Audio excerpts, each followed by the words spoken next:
কোনো এক সময়ের কথা, একজন জেলের একটা ছোট্ট পুত্র ছিল। সে ভাবলো যে আমি আমার বাবার মতোই মাছ ধরব। তখন সে একটা লাঠি নিল, তাতে দড়ি বাঁধলো, আর সেই দড়ির মুখে যে কাঁটা বিঁধে থাকে তাতে চারা ঝুলিয়ে জলে ফেললো আর বসে থাকলো।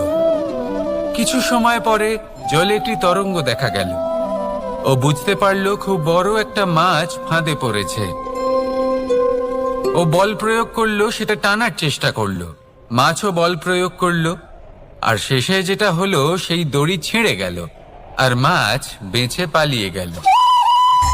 দেখুন, ও অনেক চেষ্টা করলো কিন্তু অসফল হলো। কখনো অধিক বল প্রয়োগ করলো, আবার কখনো কম বল, কিন্তু কিছুতেই সফল হলো না। ও পঞ্চমবার প্রচেষ্টা করলো, না বেশি বল প্রয়োগ করলো না কম।